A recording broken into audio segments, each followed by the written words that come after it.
ಎಲ್ರಿಗೂ ನಮಸ್ಕಾರ. ಸ್ಟಾಕ್ ಮಾರ್ಕೆಟಲ್ಲಿ ತುಂಬ ಜನ ದುಡ್ಡನ್ನ ಕಳ್ಕೊತಾ ಇದ್ದಾರೆ, ಹೌದಲ್ವಾ?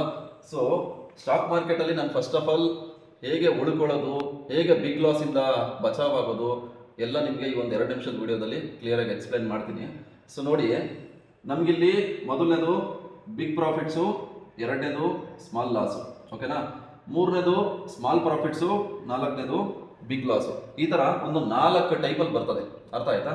ನಾವು ಯಾವತ್ತೂ ಕೂಡ ಬಿಗ್ ಪ್ರಾಫಿಟ್ಸ್ ಬಗ್ಗೆನೇ ಯೋಚನೆ ಮಾಡಬೇಕು, ಅರ್ಥ ಆಯ್ತಾ? ಲಾಸ್ ಆಗಬೇಕಾದ್ರೆ ಸ್ಮಾಲ್ ಲಾಸಲ್ಲೇ ನಾವು ಟ್ರೇಡ್ನ ಕ್ಲೋಸ್ ಮಾಡಬೇಕು. ಯಾವಾಗ ನಮಗೆ ಲಾಸ್ ಆಗ್ತಿದೆ ಅಂತ ಗೊತ್ತಾಗ್ತಾ ಇರ್ತದೆ. ಫಾರ್ ಎಕ್ಸಾಂಪಲ್, ಈಗ ಒಂದು ಲಾಟಲ್ಲಿ ನೀವು ಟ್ರೇಡ್ ಮಾಡ್ತಾ ಇದ್ದೀರಾ. ಒಂದು ಲಾಟಲ್ಲಿ ನಮ್ಮ ರಿಸ್ಕ್ ಎಷ್ಟು ಇರ್ತದೆ? ಮಿನಿಮಮ್ ನೋಡಿ, ರಿಸ್ಕ್ ರಿವಾರ್ಡ್ ಪ್ರಕಾರ ಬಂದರೆ ನಮ್ಮ risk 800 to 1000 rupees. ಒನ್ಗೆ 800 to 1000 rupees ನಾವು ಲಾಸ್ಗೆ ರೆಡಿ ಇರಬೇಕು, ಅರ್ಥ ಆಯ್ತಾ? ಯಾವಾಗ ನಿಮಗೆ ಲಾಸ್ 1000 ಬರ್ತಾ ಇದೆ, ಇಮಿಡಿಯೇಟ್ ಆಗಿ ಆ ಒಂದು ಲಾಸ್ನ ನೀವೇನು ಮಾಡಬೇಕು?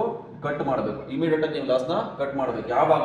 When we are in profits, ಯಾವಾಗ ನಮಗೆ ಪ್ರಾಫಿಟ್ಸ್ ಬರ್ತಾ ಇರ್ತದೆ ಅವಾಗ ನಾವು ಆ ಒಂದು ಟ್ರೇಡ್ನ ಹೋಲ್ಡ್ ಮಾಡಬೇಕು. ಸುಮಾರು ಜನ ನೋಡಿದ್ದೀನಿ, ಲಾಸ್ ಆಗಬೇಕಾದ್ರೆ ಇಡೀ ದಿನ ಪೂರ ಎಕ್ಸ್ಪೈರಿ ಆಗೋವರೆಗೂ ಕೂಡ ಹೋಲ್ಡ್ ಮಾಡ್ತಾ ಇದ್ದೀರಾ. ಅದು ತಪ್ಪು, ಆ ಥರ ಮಾಡಕ್ಕೆ ಹೋಗ್ಬೇಡಿ. ಯಾವಾಗ ನಮಗೆ ಪ್ರಾಫಿಟ್ಸ್ ಬರ್ತಾ ಇದೆ ಅಂತ ಗೊತ್ತಾಯಿತು, ಒಂದು ಪ್ರಾಫಿಟ್ ಬುಕಿಂಗ್ ಝೋನ್ ಅಂತ ಇರ್ತದೆ, ಒಂದು ಸೈಕಾಲಜಿಕಲ್ ನಂಬರ್ ಆಗ್ಬೋದು, ಅಥವಾ 15 minutes ಕ್ಯಾಂಡಲ್ಸ್ಟಿಕ್ಸ್ ಲೋನ ಬ್ರೇಕ್ ಆದರೆ ಇಮಿಡಿಯೇಟ್ ಆಗಿ ಪ್ರಾಫಿಟ್ನ ಬುಕ್ ಮಾಡ್ಕೊಳ್ಳೋದು, ಆ ಥರ ಎಲ್ಲ ಕೆಲವೊಂದೆಲ್ಲ ನಿಮಗೆ ಕೋರ್ಸಲ್ಲಿ ಹೇಳ್ಕೊಂಡು ಕೊಡ್ತೀವಿ. ಕೆಲವೊಂದನ್ನು ನೀವು ತಿಳ್ಕೊಂಡು ಮಾಡಬೇಕಾಗ್ತದೆ. ಪ್ರಾಫಿಟ್ಸ್ ಯಾವಾಗಲೇ ತಗೋಬೇಕಾದ್ರೂ ನೀವು ಬಿಗ್ ಪ್ರಾಫಿಟ್ಸ್ ಬಗ್ಗೆನೇ ಕಾನ್ಸಂಟ್ರೇಷನ್ ಮಾಡಿ. ಅದರ ಲಾಸ್ ಆಗಬೇಕಾದ್ರೆ ಸ್ಮಾಲ್ ಲಾಸಲ್ಲಿ ನೀವು ಹೊರಗಡೆ ಬರಬೇಕಾಗ್ತದೆ. ಅದಾದ್ಮೇಲೆ ಬಿಗ್ ಲಾಸ್ನ ಯಾವತ್ತೂ ಕೂಡ ತಗೊಳಕ್ ಹೋಗ್ಬೇಡಿ. ಬಿಕಾಸ್ ನಿಮ್ಮ ಕ್ಯಾಪಿಟಲ್ ವೈಪ್ ಔಟ್ ಆಗ್ಬಿಟ್ರೆ ಏನು ಮಾಡ್ತೀರಾ? ನೀವು ಕ್ಯಾಪಿಟಲ್ ಇರೋವರೆಗೂ ನೀವು ಟ್ರೇಡಿಂಗ್ನ ಮಾಡ್ಬೋದು. ಕ್ಯಾಪಿಟಲ್ ಖಾಲಿ ಆದ್ಮೇಲೆ ಮಾರ್ಕೆಟ್ ಬಿಟ್ಟು ಹೋಗ್ಬೇಕಾಗ್ತದೆ. ನೋಡಿ, ಸ್ಮಾಲ್ ಪ್ರಾಫಿಟ್ಸ್ ಆದ್ರೂ ಪರವಾಗಿಲ್ಲ, ಕರೆಕ್ಟಾಗಿ ಅರ್ಥ ಮಾಡ್ಕೊಳ್ಳಿ. ಸ್ಮಾಲ್ ಪ್ರಾಫಿಟ್ಸ್ ಆದ್ರೂ ಪರವಾಗಿಲ್ಲ, ಬಿಗ್ ಲಾಸ್ನ ಯಾವುದೇ ಕಾರಣಕ್ಕೂ ಮಾಡ್ಕೊಳಕ್ ಹೋಗ್ಬೇಡಿ. ಈ ಒಂದು 4 ಇದರಲ್ಲಿ ನಾನು ನಿಮ್ಗೆ ಏನು ಹೇಳ್ತಾ ಇದ್ದೀನಿ ಅಂದರೆ, ಲಾಸ್ ಆಗಬೇಕಾದ್ರೆ ಸ್ಮಾಲ್ ಲಾಸಲ್ಲಿ ಟ್ರೇಡ್ನ ಕ್ಲೋಸ್ ಮಾಡಿ.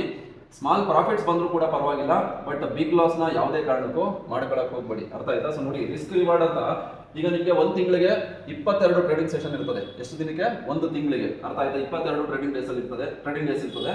ನಿಮ್ಗೆ ಅದರಲ್ಲಿ ಅವರೇಜ್ ಆಗಿ 50% ಸಕ್ಸಸ್ ರೇಷಿಯೋ ನಿಮ್ಗೆ ಏನಾದರೂ ಇದೆ ಅಂತ ಗೊತ್ತಿತ್ತು ಅಂದರೆ, 50% ಸಕ್ಸಸ್ ರೇಷಿಯೋ ಇತ್ತು ಅಂದರೆ 1:1, 1:2 ಅಂತ ಇರ್ತದೆ ರಿಸ್ಕ್ ರಿವಾರ್ಡ್. ಲಾಸ್ ಆಗಬೇಕಾದ್ರೆ ನಿಮಗೆ ಟೋಟಲ್ 22 ಟ್ರೇಡಿಂಗ್ ಡೇಸ್ ಅಲ್ಲಿ 50% ಸಕ್ಸಸ್, 50% ಫೇಲ್ ಅಂದ್ರೂ ಕೂಡ 11 ಟ್ರೇಡಿಂಗ್ ಡೇಸು ನಿಮ್ಗೆ ಏನಾಗ್ತದೆ? ಲಾಸ್ ಆಗ್ತದೆ. ಇನ್ನು 11 ಟ್ರೇಡಿಂಗ್ ಡೇಸ್ ಅಲ್ಲಿ ನಿಮಗೆ ಪ್ರಾಫಿಟ್ ಆಗ್ತದೆ. ಈ 11 ಟ್ರೇಡಿಂಗ್ ಡೇಸ್ ಅಲ್ಲಿ ಪ್ರಾಫಿಟ್ ಲಾಸ್ ಎಷ್ಟಾಗ್ತದೆ? 11,000 ರೂಪಾಯಿ ಲಾಸ್ ಆಗ್ತದೆ. ಪರ್ ಡೇಗೆ 11,000 ತರ 11,000 ರೂಪಾಯಿ ಲಾಸ್. ಅದೇ ರಿಸ್ಕ್ ರಿವಾರ್ಡ್ ನ ಮೇಂಟೈನ್ ಮಾಡಿದ್ರೆ 1:2 ನೀವೇನಾದ್ರೂ ಪ್ರಾಫಿಟ್ ನ ಬುಕ್ ಮಾಡಿದ್ರೆ ಈ 11 ಟ್ರೇಡಿಂಗ್ ಡೇಸ್ ಅಲ್ಲಿ ನೀವು ತಿಂಗಳಿಗೆ 22,000 ರೂಪಾಯಿ ಪ್ರಾಫಿಟ್ ನ ಮಾಡಿರ್ತೀರಾ.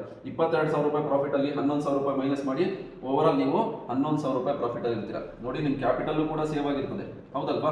ಕ್ಯಾಪಿಟಲ್ ಕೂಡ ಸೇವ್ ಆಗಿರ್ತದೆ. ಅದ್ರ ಜೊತೆಗೆ 50% ಸಕ್ಸಸ್ ರೇಷಿಯೋ ಇದ್ರೂ ಕೂಡ 11,000 ರೂಪಾಯಿ ಪ್ರಾಫಿಟ್ ಅಲ್ಲಿ ನೀವು ನಿಂತ್ಕೋತೀರಾ. ಇದನ್ನ ನೀವು ಫಾಲೋ ಮಾಡಿ. ಈ ಒಂದು ರಿಸ್ಕ್ ರಿವಾರ್ಡ್ ನ ಫಾಲೋ ಮಾಡಿ ಆಪ್ಷನ್ಸ್ ಅಲ್ಲಿ ನೀವು 100% ಒಬ್ಬ ಸಕ್ಸಸ್ಫುಲ್ ಪ್ರಾಫಿಟಬಲ್ ಟ್ರೇಡರ್ ಆಗ್ತೀರಾ. Okay, thank you.